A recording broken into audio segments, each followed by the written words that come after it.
When Isabel Ford boarded the Crimson Skies Flight 208, she was riding high, having recently secured her place at the pinnacle of her career.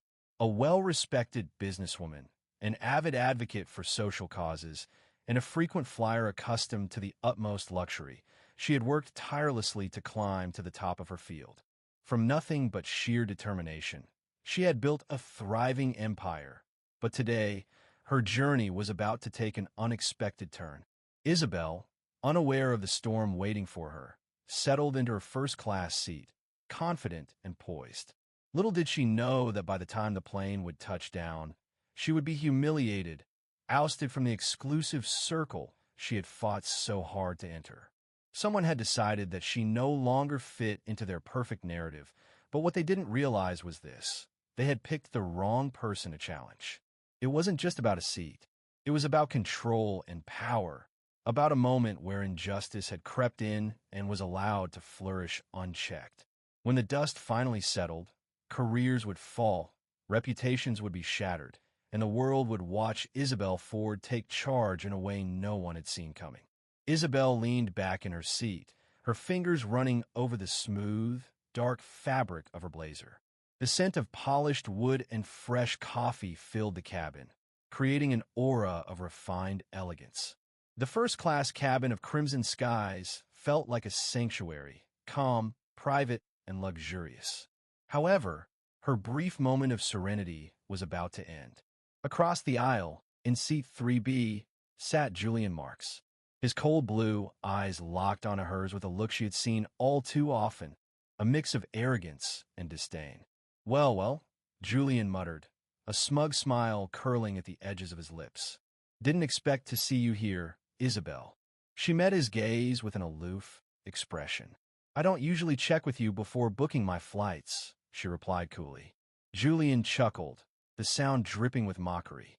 Guess the standards have slipped around here. Before Isabel could respond, a flight attendant appeared, her expression professionally composed. Excuse me, ma'am. May I see your boarding pass?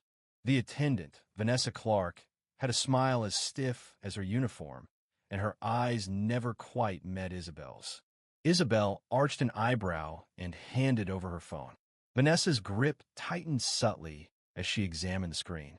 There's been a small issue with the manifest, she explained, her voice smooth but lacking any sincerity. We're just doing a quick check. Isabel's suspicion grew, and she took in the scene. Over Vanessa's shoulder, the captain, John Hayes, stood with his arms crossed, his face unreadable. Something was off.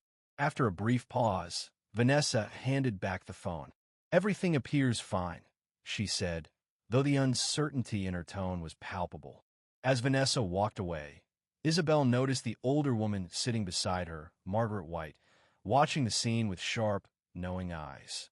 I've seen this before, Margaret murmured under her breath, leaning in slightly. Don't let them get to you. Isabel offered a tight smile, grateful for the support. They've made a mistake if they think I'm backing down. Minutes later, Vanessa returned, and this time, she wasn't alone. The second attendant, Eric Watts, stood at her side, his posture rigid. Ms. Ford, Vanessa said sharply, there's an issue with your seat assignment. Isabel remained calm. You just confirmed my seat was fine. Actually, Vanessa continued, her voice growing colder, it appears your seat has been double booked. We'll need you to move while we sort this out. Isabel's gaze hardened. Move where? To economy. A mocking laugh came from Julian Marks as he leaned back, clearly enjoying the situation. Looks like your luck's run out, huh? Before Isabel could respond, Margaret stood, her voice rising in protest. This is ridiculous. Why is she the only one being asked to move? Why wasn't this handled before we boarded? Eric glanced nervously at Vanessa, but she stood firm. Mrs. White, please return to your seat. We don't want this to escalate. Isabel took a steadying breath. She had two choices, comply and endure the humiliation, or stand her ground. Isabel Ford had never been one to back down from a challenge. Without a word, she reached into her bag and pulled out her phone. I need to make a call, she said with quiet resolve. Vanessa smirked. There's no reception at this altitude. Isabel calmly turned the screen of her phone towards her.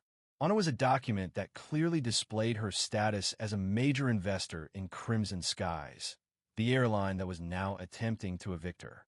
Vanessa's expression faltered. Eric's face turned pale. Even Julian Smug looked slipped for a moment. Care to explain again? Isabel asked, her voice cool, but edged with determination. How my seat was double-booked. The intercom crackled to life, and Captain Hayes's voice filled the cabin. Ladies and gentlemen, we are cruising at 38,000 feet, but we need to address a security concern. We've identified a passenger whose behavior is being reviewed as a precaution. A wave of whispers spread through the cabin. Isabel could feel their eyes on her. They're framing me, she thought bitterly. Vanessa reappeared, this time accompanied by a tall man in a dark uniform. Air Marshal Victor Hale, Vanessa announced, her tone dripping with feigned sympathy. Ms. Ford, we need you to come with us. Where exactly? Isabel demanded, her voice growing sharper. It's just a routine security check, Hale said flatly, his eyes cold. Julian stretched out, clearly making himself comfortable for the spectacle. First class isn't for everyone, he drawled. Isabel's hands clenched at her sides. This isn't a security procedure. This is an orchestrated effort to drag me down publicly. She stood slowly, her eyes locked onto the air marshal. A routine security check? She repeated, her voice calm but dangerously controlled. Interesting choice of words. Hale didn't flinch. It's standard protocol. Isabel let out a dry laugh. No, it's a power play. She turned her phone toward him again, the investor documentation glowing brightly on the screen. Do you really want to be the one responsible for forcibly removing a shareholder from her seat based on a flimsy accusation that won't hold up in court? For the first time, Hale hesitated. He hadn't expected such a direct challenge. But Isabel wasn't done yet. She turned toward the other passengers. Her voice was steady, but it carried clearly across the cabin. Everyone here is witnessing this, she said. An airline that prides itself on treating its best customers is now trying to eject one of their own, despite clear evidence that I belong here. If they can do this to me, they can do it to anyone.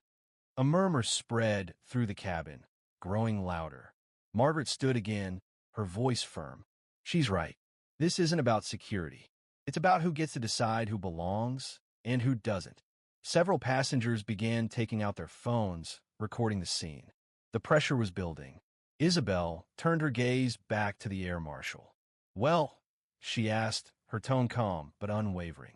Hale's jaw tightened, and Isabel saw the weight of the situation sink in. Public scrutiny, legal risk, and common sense were all pressing down on him. We're staying, Hale finally muttered. Isabel sat back down, smoothing her blazer as if nothing had happened. Vanessa and Eric exchanged a look, realizing that the tables had turned.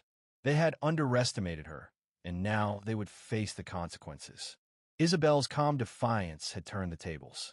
What began as a calculated attempt to humiliate her became a public reckoning. With her unwavering confidence, she had reclaimed her dignity and power, leaving everyone in the cabin to question who truly holds the strength in the face of injustice.